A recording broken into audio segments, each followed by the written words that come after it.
सभी आदिनाथ परमात्मा की भक्ति करने के लिए प्रतिदिन इस प्रांगण में आते हैं और आदिनाथ परमात्मा की स्तुति भक्ति करते हैं। मानतुंगाचार्य महाराज ने भक्तामर स्तोत्र की रचना की और अनेक प्रकार से आदिनाथ परमात्मा की स्तुति भक्ति करते हुए ये स्तोत्र ऐसा स्तोत्र बन गया कि प्रत्येक भक्त इस स्तोत्र के साथ जुड़ गए। आज हम जिन गाथाओं के अर्थ को देखेंगे उन गाथाओं के अंदर मानतुंगाचार्य महाराज ने क्या भाव करा। आपने आंतरिक वैभव, बाह्य वैभव तो आपने देख लिया, अब हम आंतरिक वैभव के साथ बाह्य वैभव का चिंतन कर रहे हैं। कल आपने अशोक वृक्ष जो परमात्मा के इस प्रकार अशोक वृक्ष समोसरण में जब बैठते हैं तो ऐसे अशोक वृक्ष की वहां पर स्थापना की जाती है जहां परमात्मा बैठकर देशना देते हैं और उसके साथ साथ सिंहासन में बैठते हैं। वो सिंहासन कैसा होता है, किस प्रकार होता है, सिंहासन का अर्थ क्या है? उत्कृष्ट विशुद्ध पुण्यासन परमात्मा अपने निज स्वरूप में, परम स्वरूप में प्रतिष्ठित होते हैं। परमात्मा तो हमेशा अपने परम स्वरूप में रहते हैं, फिर भी एक विशेष सिंहासन पर प्रभु के विराजने का जो कि यहाँ पर वर्णन किया जा रहा है। मानतुंगाचार्य महाराज कहते हैं कि परमात्मा तो परम है, परम स्वरूप है, हमेशा अपने निज स्वरूप में रहते हैं, लेकिन यहाँ उनकी एक भावना है और वो भावना क्या है कि मेरे हृदय में ऐसे परमात्मा विराजमान। आपको भी कुछ कहा जाता है कि आप हृदय से बोलो। आप हृदय से बोलते हो, आदिनाथ भगवान की जय करते हैं, सब बोलते हैं, लेकिन हृदय से बोलना, नाभि से बोलना और ऐसे बोलना, दोनों में अंतर है।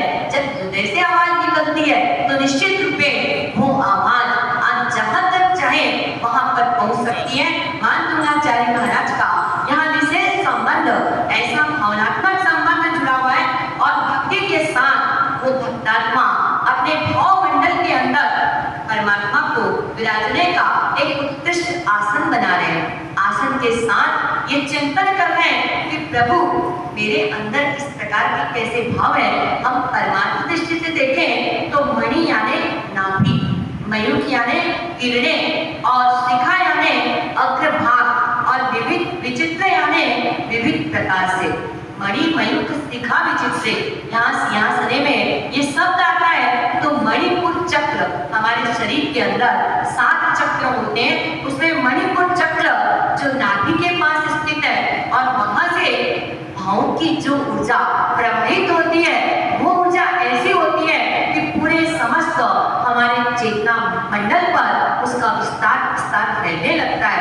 ऐसे विभिन्न विशेष किरणें प्रस्फुटित होकर ऊपर की ओर आरोहण करती है और जब ऊपर की ओर जाती है तो ये किरणें पूरी चेतना के अंदर इस प्रकार फैल जाती है कि आभा मंडल प्रवाहित होने लगता है। मानतुंगाचार्य महाराज वही भाव सिंहासन यहाँ स्थापित करते हुए और आदिनाथ परमात्मा की स्तुति करते हैं कि प्रभु आप यहाँ पर विराजमान हो जाइए। और जैसे ही परमात्मा उसमें विराजमान होते हैं तो देखिए उसका प्रभाव कितना कैसे बन जाता है। एक बार एक भिखारी भिक्षा मांगने के लिए दर दर पर जा रहा है, लेकिन कोई उसको कुछ नहीं दे रहा है, सब आगे से आगे भेजते जा रहे हैं, वो भिक्षा मांग रहा है। अचानक एक विख्यात पिकासो नाम का व्यक्ति जो महान चित्रकार हुआ है, उसने क्या किया, उस भिखारी को बुलाया और उसके हाथ में एक तार से उलझा हुआ एक गुच्छा था।